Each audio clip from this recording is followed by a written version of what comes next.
तो आज का टॉपिक लिखो। आज का टॉपिक है शक्ति गुणांक का मतलब। शक्ति गुणांक का मतलब। ठीक है जी।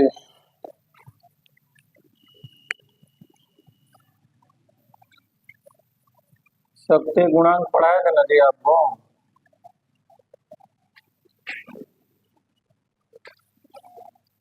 तो शक्ति गुणांक पढ़ाए थे जिसको आप लोग क्या बोलते हैं, कॉस फाई। तो इसके पहले क्या पढ़ाया गया था कि शक्ति गुणांक होता क्या है। आज हम लोग क्या देखने वाले हैं, शक्ति गुणांक का मतलब क्या है। ठीक,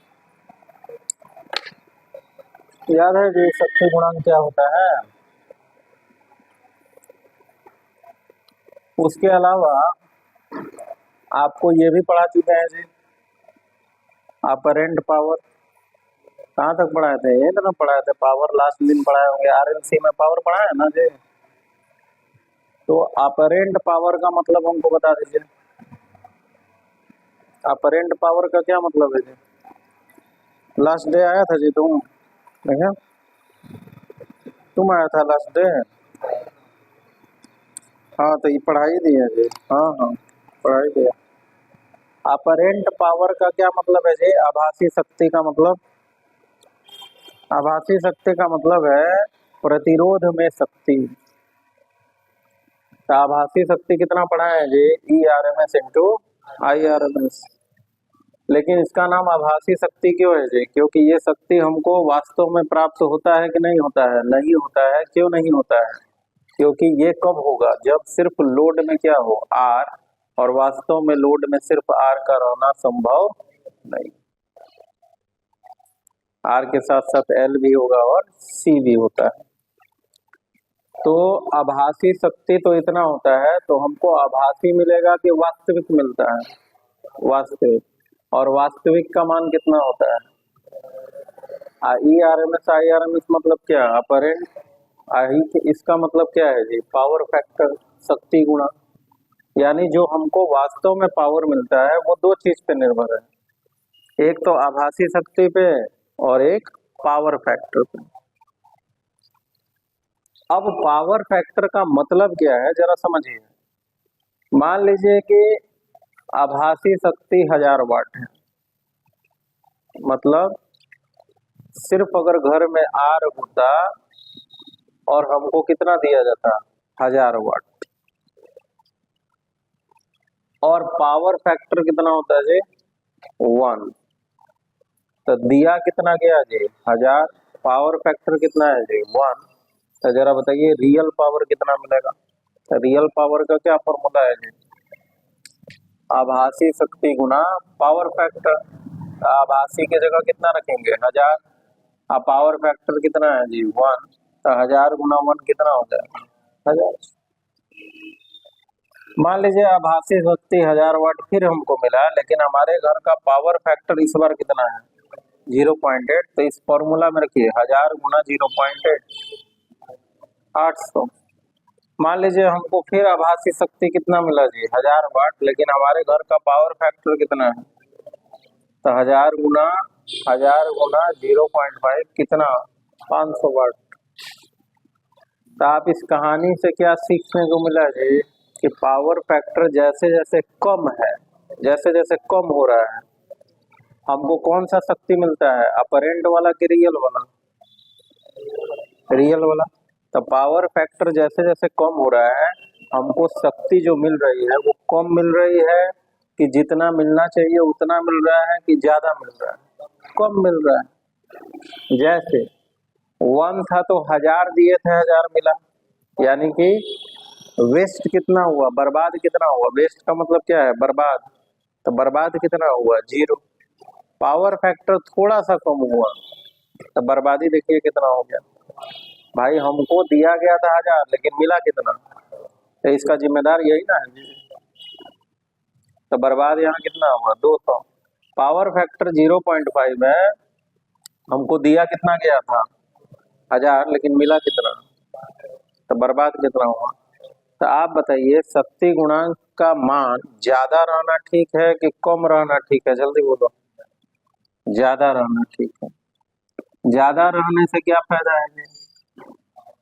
पावर का क्षय क्या होगा, शक्ति का क्षय क्या होगा? कम से कम। तो यहाँ एक लाइन हम लिख सकते हैं जी,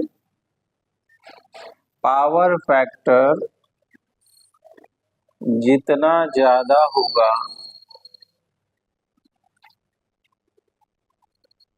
शक्ति का क्षय, बताइए, कम होगा कि ज्यादा होगा? उतना कम होगा। ठीक।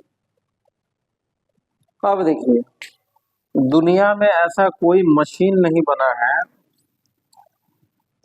या कोई ऐसा संयोग नहीं है, संयोजन नहीं है जिसमें पावर फैक्टर को कितना कर दिया जाए? 1। पावर फैक्टर 1 का क्या मतलब है कि 100% लोड हमारे घर में क्या है? रेजिस्टेंस। तो ऐसा कोई घर नहीं है जिसमें 100% लोड क्या हो? रेजिस्टेंस। थोड़ा बहुत ही होगा, एक्सेल भी होगा और एक्सी भी होगा, यानी पावर फैक्टर हमेशा 1 से क्या मिलेगा? कम मिलेगा। तो सबसे बढ़िया मान कौन है जी? तो पावर फैक्टर का अगर आदर्श मान की बात हम करें, पावर फैक्टर का आदर्श मान 0.8 होता है। यानी आपके अगर घर में पावर फैक्टर 0.8 है तो सबसे अच्छा माना जाए। बड़ा बड़ा फैक्ट्री में जब आप जाइएगा तो पावर फैक्टर वहां जाके चेक करता है बिजली विभाग वाला। अगर 0.8 से कम अगर मिलेगा तो फाइन मारता है। काहे फाइन मारता है जी? उसका सब पावर बर्बाद हो रहा है भाई, इसलिए फाइन मारेगा। इसीलिए कंपनी को बोलता है कि भैया तुम अपना पावर फैक्टर हमेशा क्या रखो? 0.8 या उससे ज्यादा। तो कंपनी कैसे करेगा जी 0.8 से ज्यादा? पावर फैक्टर का फॉर्मूला आपको पढ़ा चुके हैं। एक्सएल और एक्सी का मान ऐसा रखेगा कि पावर फैक्टर हमेशा क्या हो? 0.8 से ज्यादा, कम कभी ना हो। आगे जी बात समझ में? तो इसको नोट कीजिए। उसके बाद हम लोग क्या पढ़ेंगे जी? यहाँ पे देखिए, चोक कुंडली। ठीक है, चोक कुंडली पढ़ेंगे। तो यहाँ तक नोट कीजिए तो जरा फटाफट।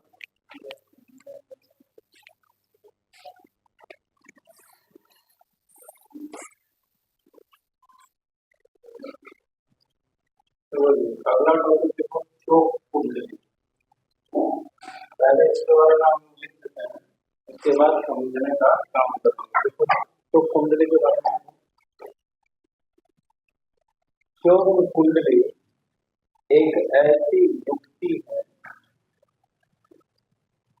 तो चोक कुंडली एक ऐसी युक्ति है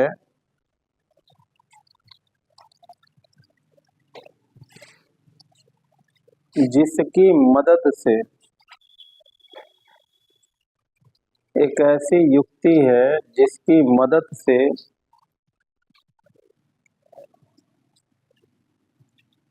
हम धारा को, बिना किसी शक्ति क्षय के कम कर सकते हैं। धारा को बिना किसी शक्ति क्षय के कम कर सकते हैं।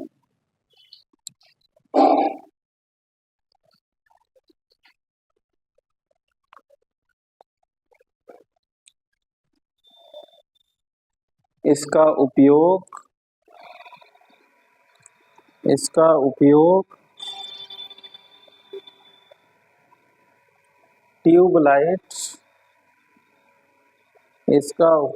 ट्यूबलाइट या सजावटी बल्ब इत्यादि में किया जाता है। इसका उपयोग ट्यूबलाइट या सजावटी बल्ब इत्यादि में किया जाता है। अब यहाँ समझिए जी,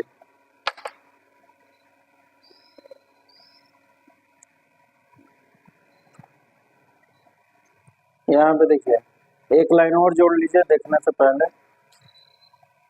चोक कुंडली और कुछ नहीं, शोक कुंडली और कुछ नहीं बल्कि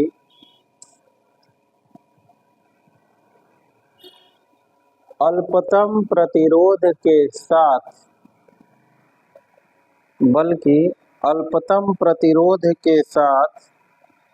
श्रेणी क्रम में जोड़ा गया।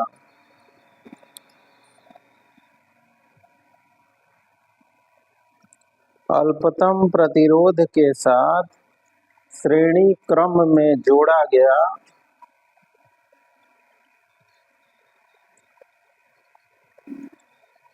प्रेरकीय प्रतिघात होता है। प्रेरकीय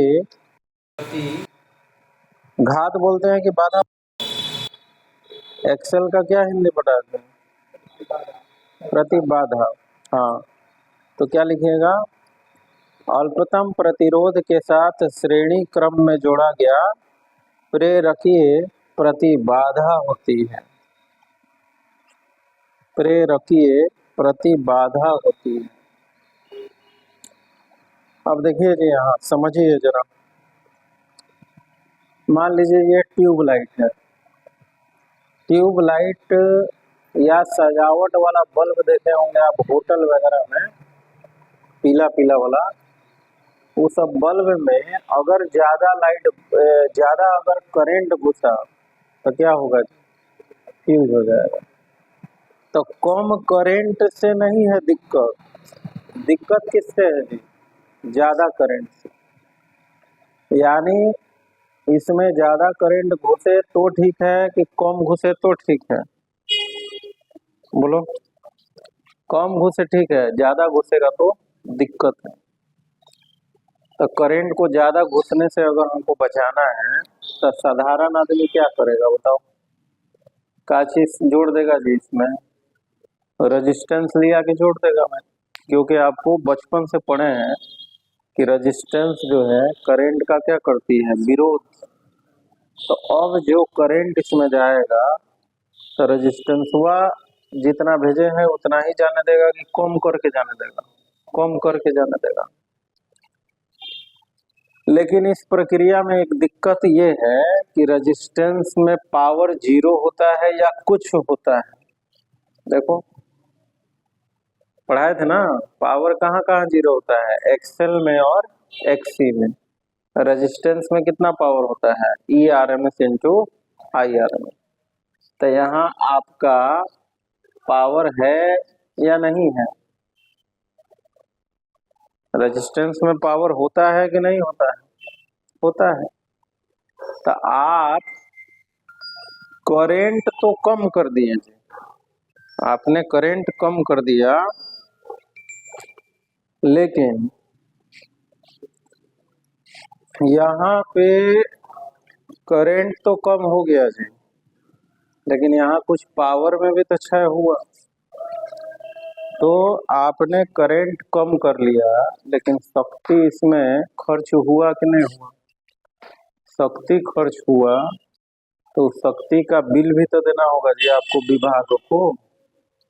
तो करंट तो आपने कम कर दिया घुसने से, लेकिन साथ में शक्ति का भी पैसा आपको देना पड़ा। हमको कोई ऐसा जुगाड़ चाहिए कि करंट भी कम हो जाए और हमको कोई पैसा खर्च भी न करना पड़े। तो ऐसा जुगाड़ क्या है जी? एक तांबा का तार लाइए। तांबे का काहे लाइए जी? क्योंकि उसका प्रतिरोध बहुत कम होता है कि ज्यादा होता है? कम होता है। और तांबा के तार में कुंडली बना दीजिए, ठीक है? तब उसको लगाइए आप ट्यूबलाइट में। अब देखिए, अब ऐसा कोई पदार्थ दुनिया में है जी जिसका R 0 हो? तो थोड़ा बहुत तो R होगा जी भाई। तो यहाँ R हम लगा दिए, R के साथ क्या लगा दिए? L। अब जरा देखिए, इंडक्टर के बारे में आपको पढ़ाया है कि किसी भी बदलाव का ये क्या करती है? सपोर्ट करती है कि विरोध करती है? जल्दी बोलो। L क्या करती है? करंट बढ़ेगा तो बढ़ने नहीं देगी, घटेगा तो घटने नहीं देगी। अब देखिए, जब आप ये लगा दिए हैं ना, तो अगर एक समान धारा जाएगा इसमें तब तो कुछ नहीं करेगा वो। लेकिन जैसे धारा बढ़ेगा, इंडक्टर उसको क्या कर देगा, विरोध करेगा, यानी कम कर देगा कि ज्यादा कर देगा, कम कर देगा। तो देखो, जरूरत से ज्यादा करंट घुसने से इंडक्टर रोक दिया कि नहीं रोक दिया जी। अच्छा, इसमें पावर कितना होगा जी, आपको पढ़ा चुके हैं कि इंडक्टर में औसत शक्ति कितनी होती है, 0। यानी कि कोई शक्ति का यहाँ क्षय नहीं हुआ, यानी हमको पैसा भी नहीं देना पड़ा। तो बिना 1 रुपया खर्च किए हमने यहाँ धारा को क्या कर दिया, कम। तो बुद्धिमानी किसमें है जी, आर लगा के धारा कम करना कि आर एल लगा के धारा कम करना, आर एल लगा के। इसी आर और एल वाले परिपथ को दुनिया किस नाम से पुकारती है, चोक कुंडली। आप जरा बताइए जी, पावर का फॉर्मूला क्या होता है, बताइए हमको। देखिए वहाँ पी अपरेंट गुना कॉस फाइव, कॉस फाइव का फॉर्मूला आपको याद होगा, आर भागा क्या होता है जी, आर भागा क्या होता है, जेड। तो यहाँ जेड कितना होगा बताओ, √r² plus XL square. Current बराबर कितना होगा जी, voltage by Z, voltage by Z. तो यहाँ पहले आप क्या लगाए थे, खाली आर लगाए थे, अभी क्या लगाए हैं, आर और एल। तब पहले जेड ज्यादा था कि अभी जेड ज्यादा है, जल्दी बताओ। अरे जेड ज्यादा कब होगा, जब खाली आर लगाए थे कि आर एल लगाए थे, खाली आर लगाए थे तो जेड ज्यादा था कि कम था जी। जेड का फॉर्मूला है ही ना होता है जी, बिना रिवीजन के आ गए तुम। है एग्जाम में अभी 1.5 महीना बाकी है जी, 40-50 दिन, बताओ, 4-5 गो चैप्टर बाकी है, सेंटअप एग्जाम हो गया। जब आर था तो जेड वहां कम था, आर एल आ गया तो जेड क्या हो गया जी, बढ़ गया। तो जेड बढ़ गया तो करंट भी क्या हो गया, कम हो गया। जेड का फॉर्मूला यही ना है। अब देखिए, यहाँ जेड बढ़ गया तो पावर भी क्या हो गया, अरे हई हर ना जी, तो हर घट बढ़ गया तो हई क्या हो गया, कम हो गया। तो वही तो बता रहे हैं कि एल लगा के हमने जेड को क्या कर दिया, बढ़ा दिया, और ये बढ़ गया, तो पावर यहाँ क्या हो जाएगा, कम। यानी पावर, बिना पावर खर्च किए हमने करंट को यहाँ क्या कर दिया, कम। 2 नंबर में बिहार बोर्ड कई बार पूछ चुका है, 1-2 बार नहीं, कई बार पूछ चुका है, बनाइए, जल्दी बनाइए।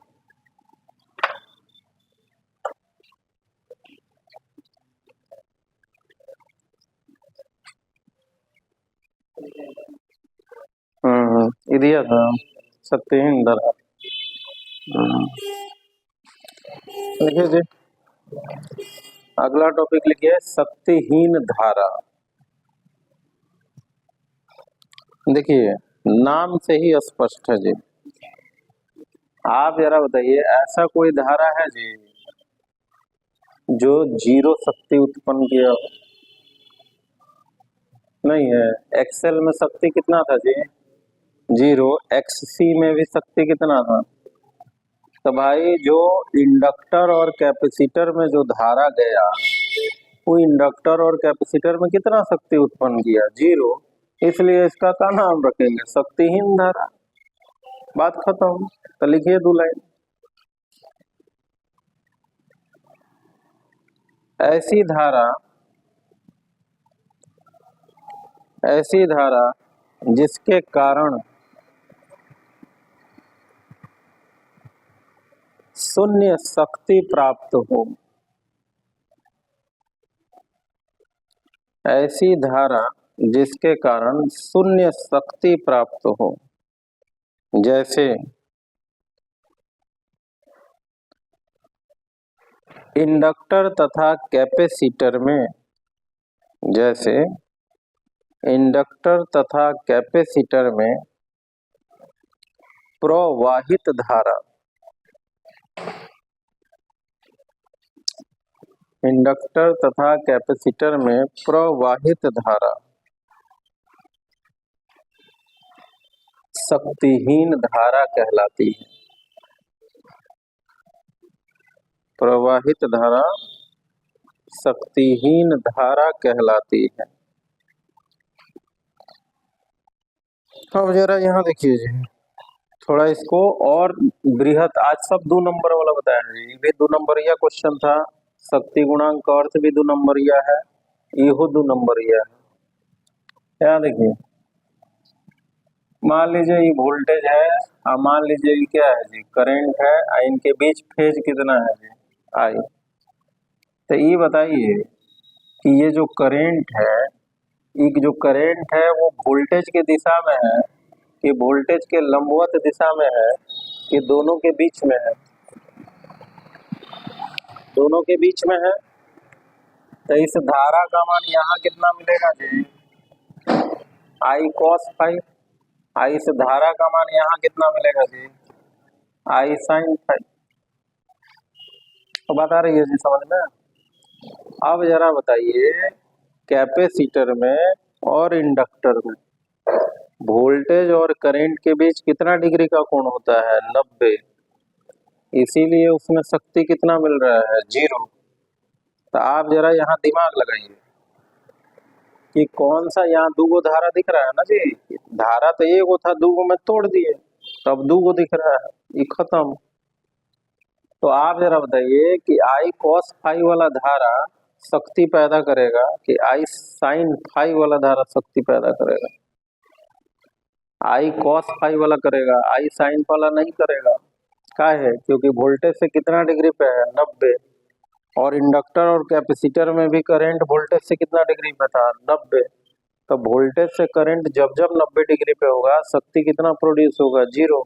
शक्ति कब प्रोड्यूस होता है, जब करंट और वोल्टेज के बीच 90 डिग्री से कम हो और चाहे 0 डिग्री हो।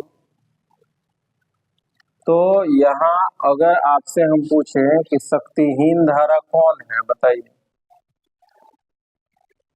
तो क्या जवाब दीजिएगा जी, आई साइन फाई। और शक्तिहीन को क्या बोलते हैं, वाटलेस। और आई कॉस फाई क्या है जी, शक्ति पैदा करेगा कि नहीं जी, तो इसको क्या बोलेंगे, वाटफुल धारा। ठीक है जी। तो कौन सा धारा नहीं शक्ति पैदा करेगा, जो वोल्टेज के लंबवत में। कैसे पता चला वोल्टेज के लंबवत वाला नहीं पैदा करेगा, डेरिवेशन पढ़ाए नहीं है जी, डेरिवेशन नहीं पढ़ाया गया है। इंडक्टर और कैपेसिटर में 0 क्यों हुआ था, क्योंकि 90 डिग्री लीड कर रहा था, 90 डिग्री लैग कर रहा था, इसीलिए ना भाई। रेजिस्टेंस में 0 नहीं हुआ, क्योंकि रेजिस्टेंस में क्या था जी, करंट भी उसी दिशा में था जिस दिशा में वोल्टेज। फेजर डायग्राम याद कीजिए। तो इसमें 2 लाइन और भी जोड़ सकते हैं, लिखिए, साथ ही, लिखिए, साथ ही उस धारा को भी शक्तिहीन धारा कहते हैं। साथ ही उस धारा को भी शक्तिहीन धारा कहते हैं जो विभव के लंबवत हो, जो विभव के लंबवत हो। क्योंकि विभव के लंबवत हो, क्योंकि इसका शक्ति में कोई सहयोग नहीं होता, क्योंकि इसका शक्ति में कोई सहयोग नहीं होता। शक्ति में सहयोग, कोई सहयोग नहीं होता है। ठीक है जी, बता गया जी समझ में। ठीक है, अब भाई डायग्राम बनाइएगा। कल के क्लास में जब आइएगा ना, तो कल पढ़ाएंगे ईडी करंट। ठीक है, कल का टॉपिक क्या रहेगा जी, ईडी करंट, यानी कि भंवर धाराएं। ठीक है, तो कल आइएगा तो ये वाला टॉपिक हम लोग शुरू करेंगे। और कल जो बच्चे नहीं आएंगे, तो कल हम लोग, आज तो जानबूझ के धीरे धीरे पढ़ाए हैं, कंफ्यूजन था आज, लेकिन कल अगर आप नहीं आते हैं तो फिर बच्चा दोषी रहेगा, तो अपना देखेगा।